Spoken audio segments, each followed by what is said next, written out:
Hementxe, hasten dugu. Jada, geure gaurko lehengo elkarrizketa eta elkarrizketa hori Ainhoa Olasogaz. Izango dugu Durango sortzaileen leku bekako irabazitako proiektuen bat zeuena da, uste dut bi pertsonek aurkeztu zenutela, eta ikusentzunezko baten proiektu baterako, ezta? Konta ikusu, zein da proiektu hori, zelan deitzen da, egunon? Egunon, bai.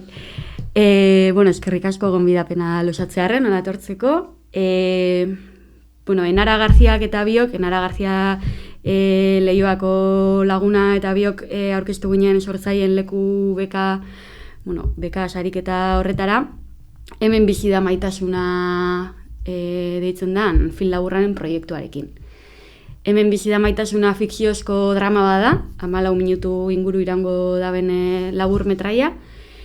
Eta, izan da, azkenengo urtean zehar garatu dugun proiektua. 2020an zehar idatzi naben nik gidoia, pixkat figurak banatuta dekoguz pixkat, ez? Nik idatzi naben gidoia, eta gero bion artean zuzenduko dugun film labur bada. Hoize, euskaraz izango da, eta euskaratik egingo dugu, jake gaur abendaren 3 dan, pixua jartze edo, hori adieraztea. Eta oso pozik gauz jasotako erantzunarekin, bai Durangotik jasotako bekarekin, eta bai, beste leku batzuetan be jaso dugu zen sari eta zerekin erantzunarekin, bai. Zein momentutan dago berez proiektuak gaur egun? Zer dakazue eginda eta zer dago egiteke? Bale, galdera bat askotan galdetzen dozkuena, ez? Baina ja jaso dozue dirua, baina ja egin dozue, baina noz ikusiko dugu, ez? Gauz, preprodukzio fasean edo, ez? Finantziazio bila gabizalde batetik eta bai lantalde teknikoa eratzen. Esan dute moduan, hori momentuz film laburra proiektua da. Ez dago errodatuta, printzipioz datorren urtean errodatuko dugu, udan zehar, seguruenik, batez be Euskal Herriko klimak gehien laguntzen dabe momentu edalako, eta baita, gure lanak eta ikasketekin uztartzeko momentua proposa dalako, ez?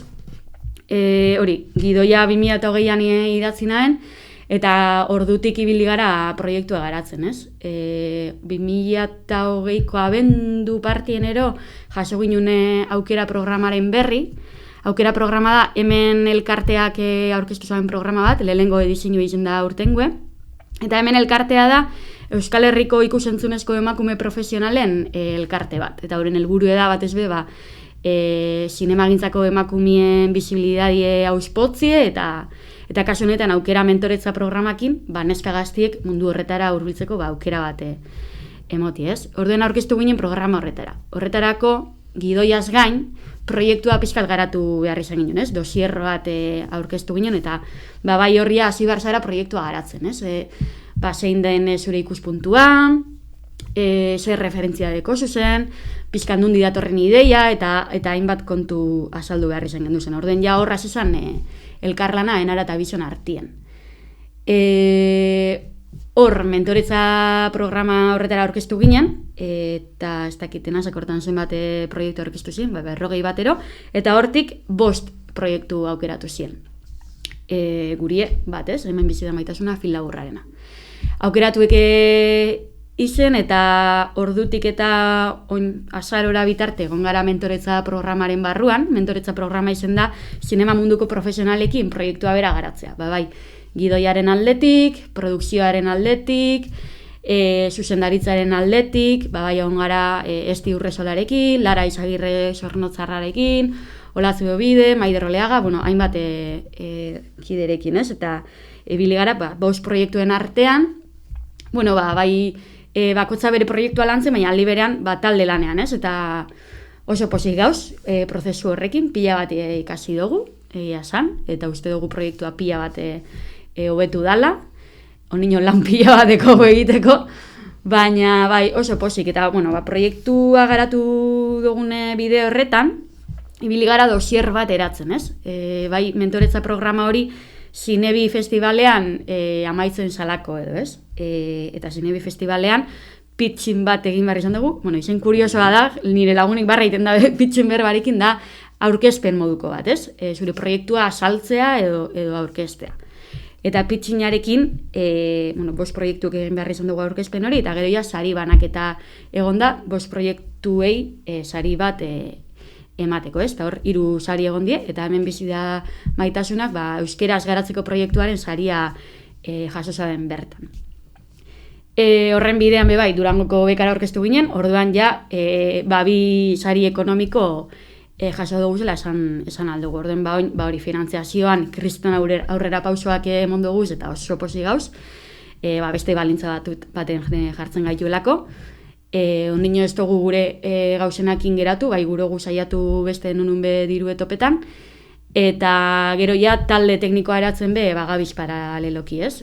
Nara eta bizok zuzendari egongo gara, zuzendari lanetan, baina bai behar dugu produkzio lanetan egongo dan figura bat, argazki zuzendaria izango dena, aktoreak haurek, soinuaren tratamendua garatuko dauena, bai aurre ikusten dugu, 21 kideko lantalde bat. Orduan, momentu horretan gauz, alde batetik finantziazio bila, eta talde teknikoaren bila lehentasunez. Vale, izenburua hemen bizi da Maitasuna. Berez historia zeri buruz doia? Hemen bizi da Maitasuna film laburrean kontatzen dugu Matisaren bizitzako momentu bat. Matisa da neska gazte bat, eta gurasoen etxean bizi da amarekin, eta baia deki harreman intenso bat, eta egoerak momentu baten lertu egiten da, eta baia etxetik joateko autua egiten dago, ez? Eta orden, gazte baten emantzipazio prozesuan, edo, kasu honetan, Matisaren emantzipazio prozesuan, kontatzen dugu azken finean, lerkari bat, ez? Osa batekin egiten dago, como klak moduko bat, eta, kontatzen dugu, zelan doan garatzen amarekin, como independizazio prozesu hori, eta aldi berean bebai, etxetik kanpo babesa topatze hori, ez? Pizkat historia hori kontatzen dugu. Zein da protagonistaren adina? Matisarena 21-22 urteko gaztea da. Pentsatzen den bilen agian norbaitek esango da, igual, zientzia fikziozkoa bada, 21 urterekin etxetik irtetia eta emanzipazioa. Egiz esateko ez dugu adierazten ea lortzen dauen etxetik joatea edo ez. Hori ez da argi geratzen. Zuk ondo esan duzun moduen.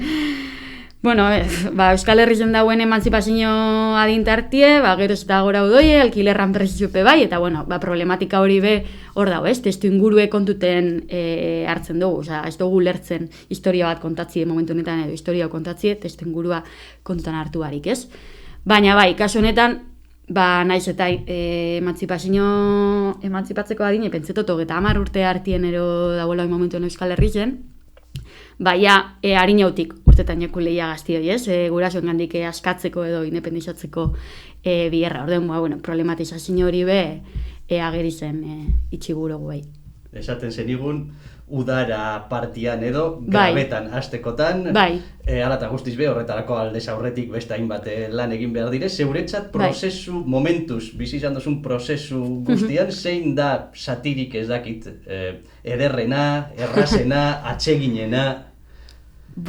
Justo atzo galdera hori eostien bebai, eta enan jakin ondo erantzuten, ustot fase bakotxak deko zela bere alde iunek eta argizek, ez?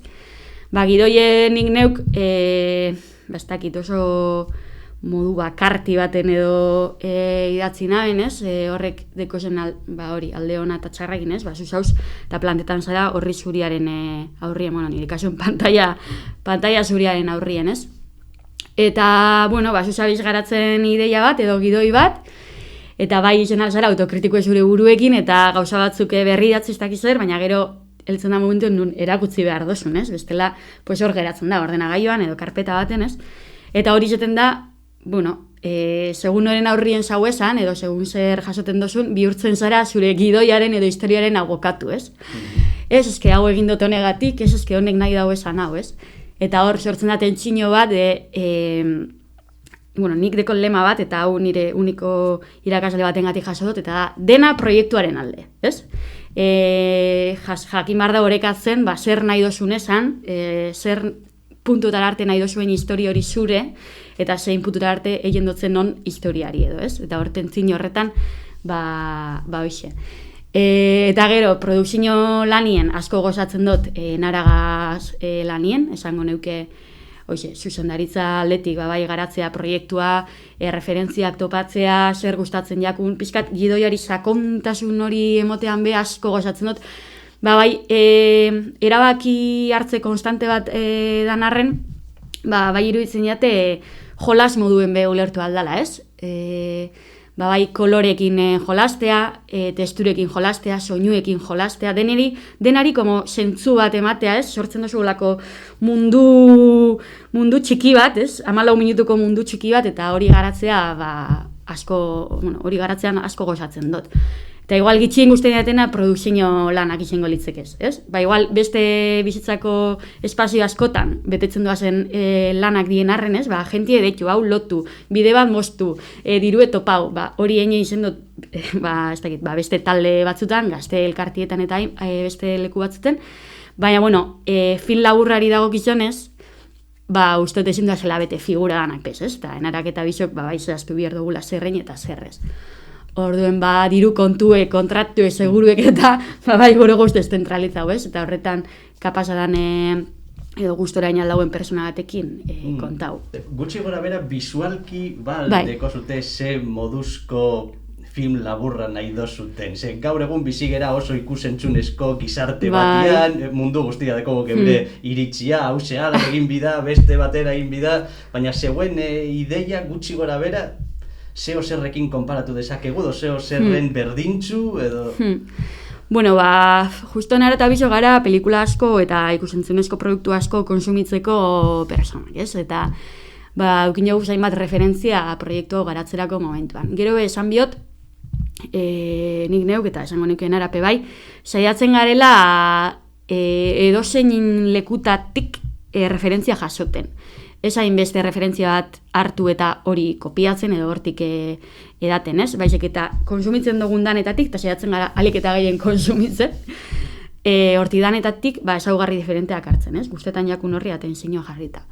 Baina igual hainbat pelikula eukin dugu referentzia moduan, eta bai gai aldetik eta bai estilo visualari dagokizunez, bada Rosetta, 1989 aurkeztutako filma, eta gero bai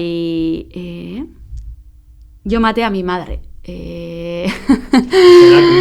Bai. Tematikarekin lotuta dauz, pixkat pare bat gazteren ikuspegitik aurkezten die biak, eta amarekin harreman gatazkatzue deki, ez? Eta, bai bisualki, igual zergatik pelikula horrek, bai gaiari dagokizuen esaten zinue jarri gendu, baina bisualki, oso kamera mugimendu bortitzak egiten dauz, bruskoa da, inkomodoa esentzu askotan, banatzen dauz espazioak eta harremanak, eta ez dakit, adibidez guk bai nahi dugu Matisa, bere amarekin relazionatzen danean, mugimendu bruskoak egitea, zarata inkomodoak, mosketak, ez? Edizioaletik mosketa bruskoak, bai, inkomodidade hori edo saiestu nahi dauen egoera bat adierazi nahi dugulako, ez? Horretan, Rosetta adibidez oso eredu garbia da, bai. Orduan, esen izango agian askotan esaten dana oso teatrala, eta esango genuke kamera jarri eta aktorei utzi, baizik eta gero, atzetik gero, eukiko dozute lan handia, pieza guztiak bere lekuan jartzen. Bai, zinea egin nahi dugu, hori argi dekogu. Erronka da, eta hola esatea erreza da, baina hori da gure helburua.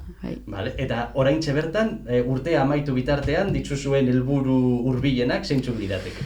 Orain gabiz, talde teknikoa osatzen. Engainune guretzako pixkate referentzia dane unibertsitateko irakasle batekin berba, Bean Arbaizarekin, izan dela gure bide lagune unibertsitatean hasi eta orain arte. Eta, bai hasi ginen berekin negoziatzen, ez? Zer egin aldugun elkarrekin, bera ze ideia dekon edo zer kontaktu deko zen bai unibertsitateko ikasleekin, edo bere bizitzako beste esparru batzuetatik, eta oin horretan gabiz, ez? Izenak identifikatzen eta jentearekin kontaktua jartzen. Hori da adostu nahi duguna, jentea lotu, edo proiektura elkartu, konbentzitu, proiektu hau egin behar dugula. Eta pixkat joan adosten datak eta kronograma haiekin, bai. Listo deko zutenian, hemen Durangon ikusteko aukera izango dugu, ez? Bai, noski. De hecho, aurkezpena Durangon egingo dugu, bekaren baldintzetako bat izango da. Orduan, fijo, bai. Datarik baina ez deko, oraindik. Ez, oraindik ezin jakin, bai, baina... Bueno, pendiente egongo gara, denbora badeko zurtu dut, datorren urte osua deko zutela. Hori da.